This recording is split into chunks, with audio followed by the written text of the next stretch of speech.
Ada tolak bala yang dalam hadis Nabi bahasakan, hassinu amwalakum bizzakah, peliharalah harta kalian, pagarilah harta kalian itu dengan menunaikan zakatnya. Wadawu mardakum bis sadaqah, dan obati orang yang sakit di antara kalian dengan memperbanyak sedekah. Wastaqbilu amwajal bala, dan hadapilah gelombang-gelombang bala bid-doa wa tadarru', dengan berdoa dan merendahkan diri di hadapan Allah Subhanahu wa taala. Islam ajarkan prosesi tolak bala. Maka para ulama ketika melihat ada tradisi ini, mereka modifikasi tolak bala dengan cara yang islami. Saya karena lahir dan besar di Aceh Selatan, di tepi Krung Baru tersebut yang berbatasan antara Abdia sekarang dengan Aceh Selatan, pada hari Rabu terakhir itu dipenuhi oleh warga masyarakat yang makan bersama keluarga. Ternyata itu sudah dimodifikasi. Dari dulu prosesinya hanya menyembelih binatang dibuang ke laut, menjadi menyembelih binatang dimasak dimakan bersama dengan keluarga. Yang dulu hanya datang untuk mengambil kunyit kemudian dicoret di kening untuk tolak bala katanya. Artinya anak-anak yang sudah dicoret dengan kunyit di kening ini itu tidak kena bala lagi sepanjang tahun. Menjadi prosesi baca doa berzikir bersama untuk tolak bala. Dimodifikasi oleh para ulama. Nah, kearifan-kearifan ini tidak mampu diserap oleh pemerintah dengan tidak melakukan pendekatan-pendekatan agama dan nilai-nilai adat. Akhirnya apa yang diharapkan oleh pemerintah untuk kebaikan dan kemaslahatan masyarakat ditolak rame-rame. Maka hari ini ketika pemerintah sudah mulai mengirimkan vaksin Sinovac itu ke berbagai daerah, provinsi dan kabupaten kota, yang kita baca di media sosial, di grup-grup diskusi, di WhatsApp dan lain sebagainya, ada penolakan. Ini bagaimana kita akan menerima suntikan vaksin ketika standar dari BP POM itu belum keluar, kemudian juga dari MUI juga belum keluar, dan lebih dramatis lagi karena MUI barangkali dianggap menghambat kelancaran program ini, akhirnya pemerintah pun mencabut kewenangan sertifikasi halal dari MUI kepada lembaga swasta. Bayangkan, ulama yang paling berkompeten tentang halal dan haram dicabut haknya itu untuk diberikan kepada swasta yang kita nggak pernah tahu apakah dia pernah belajar halal dan haram ataukah tidak. Akumulasi dari semua ini menyebabkan masyarakat sangat layak untuk merasa curiga kepada program-program tersebut, benar atau tidak. Ditambah lagi, puncak dari keraguan masyarakat adalah ketika pemerintah tidak memberikan contoh bahwa mereka yang pertama disuntik vaksin ini. Saya sangat yakin, andai kata di tingkat pusat Presiden, Menteri Kabinet, DPR RI berbondong-bondong untuk divaksin, maka kita masyarakat akan menjadi orang yang terdepan untuk ikut vaksin. Lo nilai, takut kehabisan. Tapi ketika Presiden tidak mau divaksin lebih dahulu, Menteri Kabinet tidak divaksin lebih dahulu, dan juga DPR RI tidak mau divaksin dahulu, maka jangan salahkan masyarakat untuk juga takut divaksin. Kenapa? Karena mereka yang membeli vaksin saya tidak pakai untuk diri sendiri. Bagaimana kita paksa orang lain? Logika ini sudah berlangsung di tengah-tengah umat Islam sejak dari generasi pertama ketika Rasulullah hidup. Ketika Rasulullah berangkat haji di tahun ke-6 Hijriah, di Hudaybiyah, Nabi dan para sahabat dalam pakaian ihram ini untuk menunaikan haji dicegat oleh orang-orang Quraisy Mekah, Abu Sufyan CS. Maka terjadilah perjanjian Hudaybiyah bahwa Nabi tidak boleh berhaji tahun itu dengan sahabat beliau, hanya boleh tahun berikutnya. Maka ketika sudah dikepung ihsar dalam hukum fiqah, seharusnya umat Islam membatalkan haji di Hudaybiyah dengan cara bertahallul dan menyembelih kambing sebagai dam. Apa yang terjadi?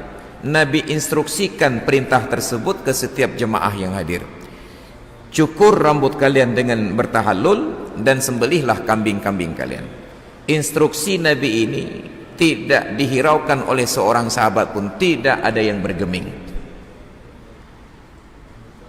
Andai kata ada Abu Bakar, sungguh Abu Bakar yang pertama melakukan, karena beliau sangat percaya kepada Nabi. Tapi pada haji tersebut Abu Bakar tidak hadir karena beliau ditugaskan oleh Rasulullah untuk menjaga kota Madinah. Apa yang terjadi? Nabi kecewa.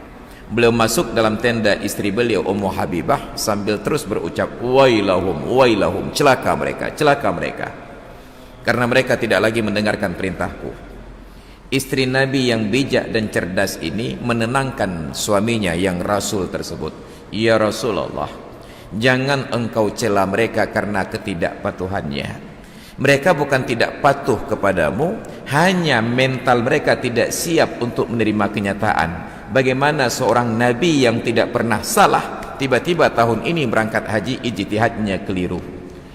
Sudah bersusah payah berangkat dari Madinah menuju Mekah dalam jarak perjalanan tidak kurang 400 km di tengah padang pasir dengan kendaraan tradisional, tiba-tiba dicegat sampai di Hudaybiyah. Bagaimana mungkin ayat salah, bagaimana mungkin Nabi keliru?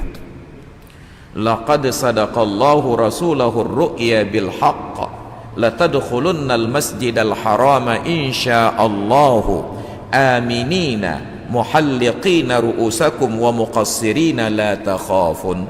Sungguh Allah telah membenarkan mimpi nabinya. Apa mimpi tersebut? La tadkhulunnal masjidal harama insyaallahu aminin. Sungguh kalian benar-benar akan memasuki tanah haram, Masjidil Haram, dalam keadaan aman. Muhalliqina ru'usakum, sambil mencukur rambut kalian, wa muqassirina, atau memendekkan untuk bertahallul. Janji datang dengan aman, bisa haji dengan baik, tiba-tiba enggak jadi karena tidak aman, dikepung oleh musuh dan batal untuk haji. Sahabat tidak siap. Kata istri beliau, wahai Rasulullah, mereka tidak siap dengan kenyataan ini. Maka bila anda ingin mereka mengikutimu, silahkan keluar lagi dan cukurlah rambutmu lebih dahulu, sembelihlah kambingmu sebagai dam lebih dahulu, lalu perhatikan apa tingkah laku mereka. Tercerahkan hati Nabi atas instruksi sang istri ini.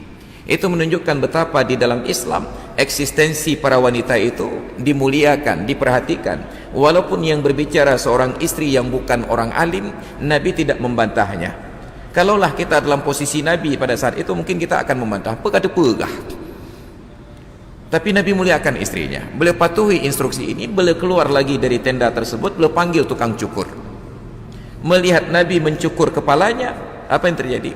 Sahabat berbondong-bondong, berduyun-duyun untuk saling mendahului, ikut mencukur kepalanya. Melihat Nabi menyembelih kambingnya, mereka pun berlomba-lomba untuk menyembelih kambingnya. Kenapa? Sebagai umat kita perlu keteladanan, bukan saran. Maka andai kata sikap ini yang diambil oleh pemerintah, langsung Presiden Jokowi di tengah kerumunan masyarakat disuntik vaksin dengan tetap menjaga protokol kesehatan, jaga jarak, tapi dilihat langsung oleh masyarakat. Menteri-menteri suntik vaksin, dilihat langsung oleh masyarakat, divideokan oleh masyarakat. Sekarang ada video beberapa orang pejabat yang divaksin, tapi video itu menunjukkan kepada kita itu ada semacam hal-hal yang tidak wajar. Bagaimana disuntik tapi tombolnya itu tidak ditekan, bagaimana disuntik tapi jarumnya itu tidak dibuka. Kecurigaan masyarakat ini menjadi semakin kuat dan mereka semakin kuat pula untuk menolak pelaksanaan vaksin. Andai kata pejabat mau memberikan contoh dan keteladanan, maka saya yakin di masjid ini saya yang pertama minta divaksin. Tapi ketika melihat sikap mereka, maka saya pertama pula yang menolaknya. Kenapa? Karena kita tidak mendapati contoh dan teladan. Maka kita sampaikan hal ini untuk menjadi solusi, bukan untuk menolak dari program-program pemerintah. Kalau memang itu baik, kenapa tidak mereka lebih dahulu? Ternyata mereka tidak berani lebih dahulu, entah apa pertingkahnya, wallahu alam. Yang jelas keengganan mereka tersebut menimbulkan kecurigaan pada warga dan pada masyarakat. Maka na'udzubillah summa na'udzubillah. Ini Islam. Maka kesalehan itu adalah tentang berperilaku yang patut sesuai dengan kedudukan, sesuai dengan tempat dan keadaan.